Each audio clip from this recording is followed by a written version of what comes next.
नमस्कार दोस्तों। साहित्य अर्नव यूट्यूब चैनल पर आप सभी का स्वागत है। हम फाउंडेशन हिंदी का यहाँ अध्ययन कर रहे हैं और फाउंडेशन हिंदी का बीएससी सेकेंड ईयर का पेपर हो चुका है। बीकॉम और बीए वालों का ये पेपर अभी होने वाला है। तो आइए हम पहले बीएससी सेकेंड ईयर का जो पेपर हुआ है उसको हम सॉल्व करते हैं, देखते हैं कि उसमें कैसे प्रश्न आए थे। उससे पहले जो लोग चैनल पर जुड़े हैं वो चैनल को सब्सक्राइब करें और बेल आइकन को प्रेस करें, जिससे आपको अगला वीडियो जो भी आएगा वो मिलेगा। साथ में जब आप देख रहे हैं तो कमेंट बॉक्स में ये ज़रूर बताएं कि आपको ये वीडियो कैसा लगा, क्या ये आपके लिए महत्वपूर्ण है। आइए हम प्रश्नों को देखते हैं। गीता में कुल कितने श्लोक हैं? 700। कितने हैं? 700 श्लोक हैं।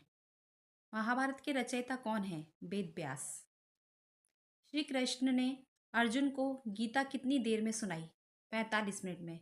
सोचिए कि श्री कृष्ण ने अर्जुन को 45 मिनट में जीवन का सार समझा दिया और हम लोग पूरा जीवन निकाल देते हैं, लेकिन हमारा जन्म क्यों हुआ है, हमें क्या करना चाहिए, इसकी हमें आज तक समझ नहीं हो पाती है। अर्जुन से पहले गीता का पावन ज्ञान किसे मिला था? सूर्यदेव को। कौरव तथा पांडव किस ग्रंथ के पात्र हैं? बहुत ही सरल प्रश्न है। सभी को पता है कि कौरव और पांडवों का युद्ध हुआ था, महाभारत। कर्म का महत्व गीता के किस अध्याय में वर्णित है? वैसे तो गीता में कर्मयोग नाम का तीसरा अध्याय है, लेकिन 5वें अध्याय में कर्म का महत्व बताया गया है। ये इसलिए महत्वपूर्ण है क्योंकि कर्म संन्यास योग के नाम से है, जहाँ पर अहम की भावना, मैंपन की भावना का त्याग करके कर्म करने की प्रेरणा दी गई है। जब व्यक्ति अपने अहंकार को, अपने अभिमान को त्याग देता है तो वह उसी को संन्यास कहा जाता है। तो यहाँ पर ये 5वां अध्याय। जागो फिर एक बार कविता के रचयिता कौन है? सूर्यकांत त्रिपाठी निराला। महाप्राण कवि की उपाधि किस रचनाकार को मिली है? सूर्यकांत त्रिपाठी निराला। ये सब प्रश्न मैंने जब आपको पाठ पढ़ाया था पढ़ाती चली हूँ। सूर्यकांत त्रिपाठी निराला का जन्म कहाँ हुआ था? महिषादल, मेदिनीपुर।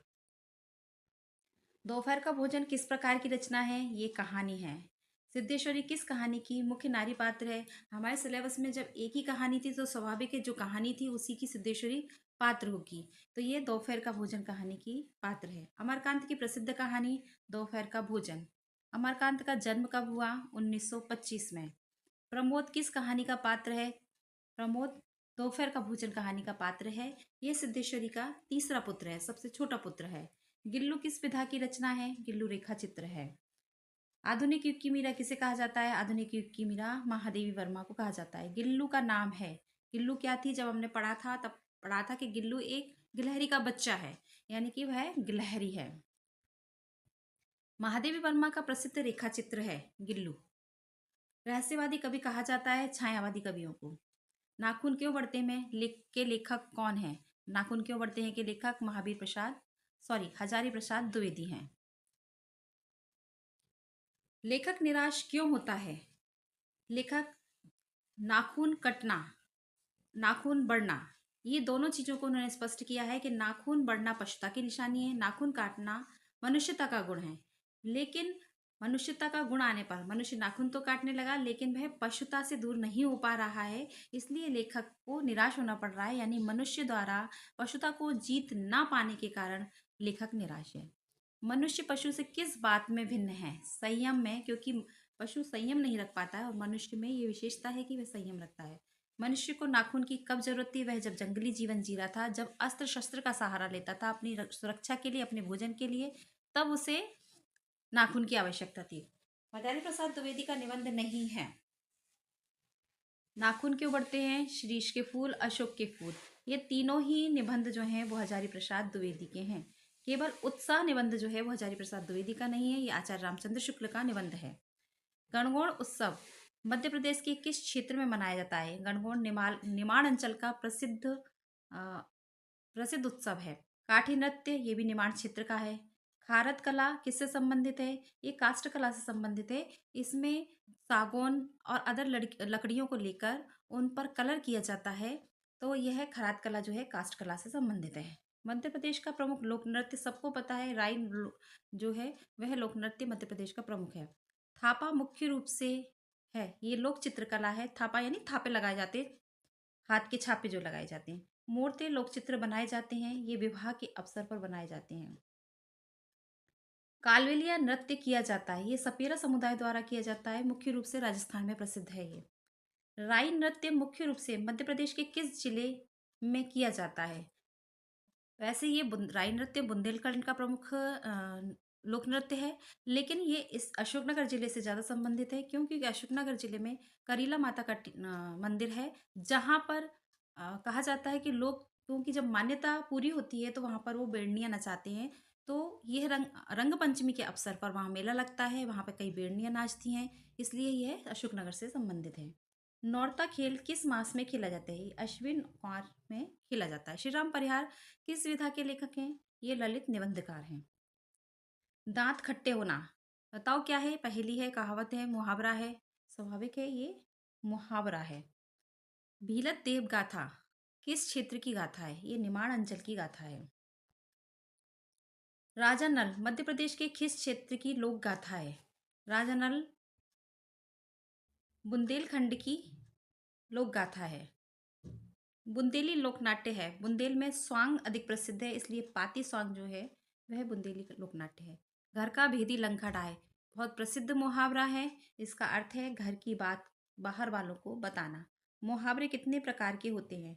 मुहावरे 4 और 6 दोनों प्रकार के होते हैं। उत्पत्ति, अर्थ और प्रयोग के आधार पर इन्हें विभाजित किया जाता है। मुख्य तौर पर मुहावरे 4 प्रकार के होते हैं, तो मेरे हिसाब से यहाँ पर 4 आना चाहिए।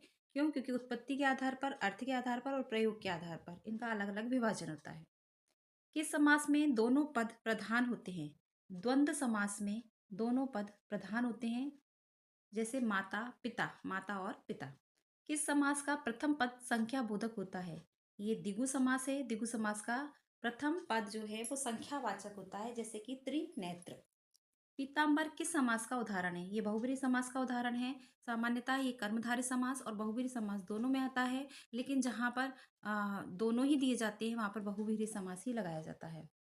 माल का सही माल गोदाम का सही विग्रह लिखिए। माल के लिए गोदाम इसका सही विग्रह है। संस्कृति के 4 अध्याय के लेखक रामधारी सिंह दिनकर। लावनी गीत कब और किसके द्वारा गाए जाते हैं? ये लावनी गीत जो है वो स्त्रियों के द्वारा गाए जाते हैं। ये महाराष्ट्र में बहुत अधिक प्रसिद्ध है, और ये लावनी गीत जो है वो शाम से लेकर देर रात तक गाए जाते हैं। संस्कृति के 4 अध्याय ग्रंथ कब प्रकाशित हुआ? यह 1956 में प्रकाशित हुआ था। आदि शंकराचार्य ने कितने ज्योतिर्लिंग की स्थापना की? वास्तव में शंकराचार्य ने ज्योतिर्लिंगों की स्थापना नहीं, पुनर्स्थापना की है। ये ज्योतिर्लिंग 12 हैं। श्रृंगेरी मठ कहाँ पर है?